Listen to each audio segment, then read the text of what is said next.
All right, let's talk about electricity. I mean, it's everywhere, right? It's powering the screen you're looking at right now. We use it constantly.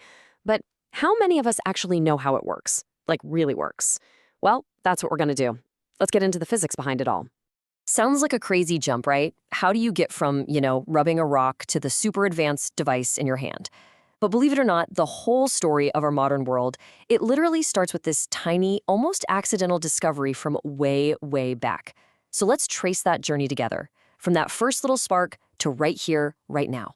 Okay, so our story kicks off where a lot of big ideas do, ancient Greece. We're talking long before anyone even dreamed of power grids or circuit boards. Back then, it was all just about noticing something weird. Something about a common material that honestly must have felt like a little bit of magic. So here's what they saw. The Greeks figured out that if you took a piece of amber and rubbed it, it would suddenly start picking up light stuff, like little bits of feather. Their word for amber was electron. See where this is going? Yep, that's literally where we get the word electricity. An entire field of science, all because someone was playing with fossilized tree sap. How cool is that? For hundreds of years, that little amber trick was just a neat party trick, a curiosity. But then, a whole new wave of thinkers came along. These were the giants who took that tiny spark and turned it into the force that would completely change the world. First up, of course, Benjamin Franklin. Everyone knows about his super dangerous kite experiment, right? What he proved was huge. That terrifying bolt of lightning in the sky was the exact same thing as the tiny static spark from the amber. But he did more than that. He actually gave us the words we still use: positive, negative, battery, conductor. He wrote the vocabulary for electricity. Then came Alessandro Volta. Now, this guy took the next massive leap. In the year 1800, he invented something called the voltaic pile. And what was that? It was the very first battery. For the first time ever, humanity could create a steady, reliable flow of electricity on demand. It was such a game changer that we named the unit of electrical force, the volt, after him. All right, our next pioneer is André-Marie Ampere. He had this incredible intuition that there was a hidden connection, something fundamental about the universe. He started thinking, what if electricity and magnetism aren't two different things? What if they're connected? And this is where he blew everyone away. Ampere didn't just say, hey, I think these are related. He proved it. He used mathematics to describe exactly how they interact, creating the foundation for the whole field of electromagnetism. So it's absolutely fitting that the unit we use to measure the flow of electricity is the ampere, or amp for short. And last but not least in this group, James Watt. Now, you probably think steam engine when you hear his name, not electricity, but his work was absolutely crucial. Think about it. To make tons of electricity, you need to spin a giant turbine. And how do you do that? Well, Watt's steam engines provided the raw power to get those turbines spinning, paving the way for modern power plants. So it makes perfect sense that the unit for electrical power is the watt.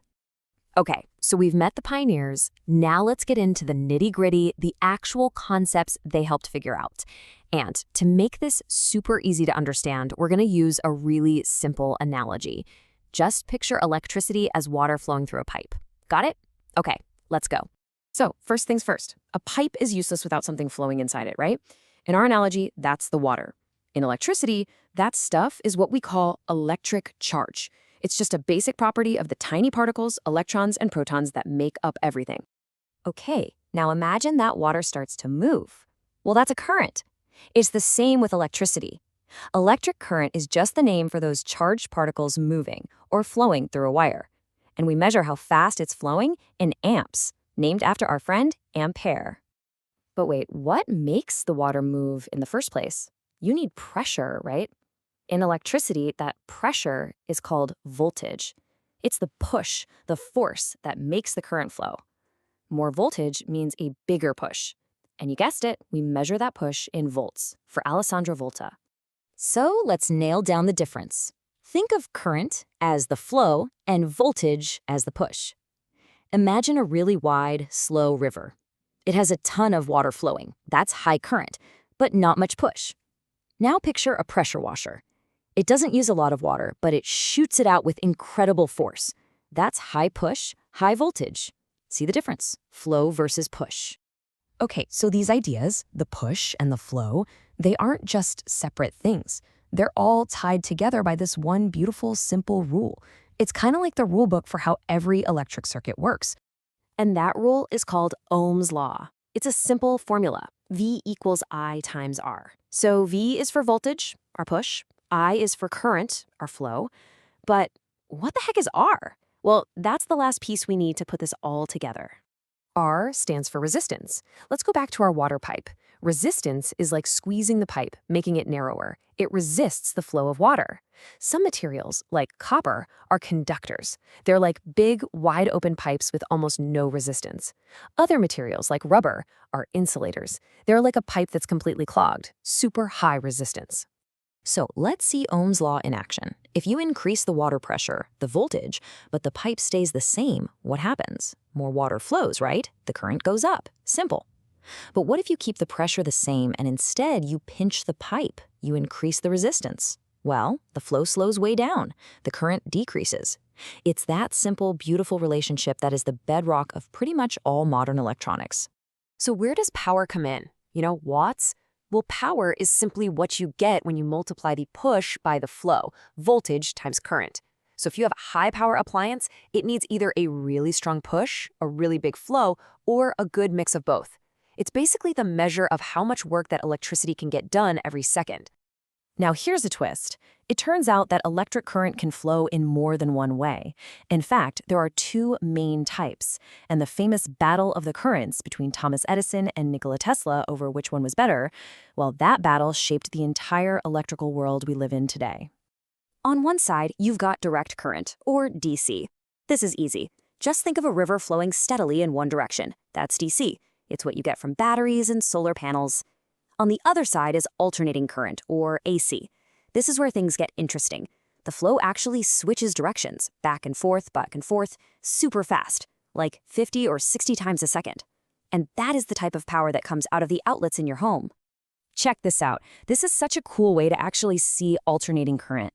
If you take a photo of city lights at night with a long exposure and just move your camera a bit, you don't see a solid line of light. You see these dashes, these dotted lines. Why? Because the AC power is making those lights flicker on and off 50 to 60 times every single second. Our eyes can't catch it, but the camera can. It's a photo of AC in the wild. The thing is, we use both of them all the time. DC is perfect for all our portable stuff, smartphones, laptops, your car's electrical system, but AC is what won the big war of the currents for one simple reason. It's way, way easier to change its voltage. That makes it much more efficient for sending power across huge distances from the power plant all the way to your house. So, there you have it. We went from the ancient Greeks finding it weird that amber could pick up feathers, all the way to these brilliant pioneers who wrote the rules of physics, to a planet-spanning grid that powers our entire civilization. It's a pretty wild story when you think about it, and it just makes you wonder, doesn't it? What's going to be the next big leap?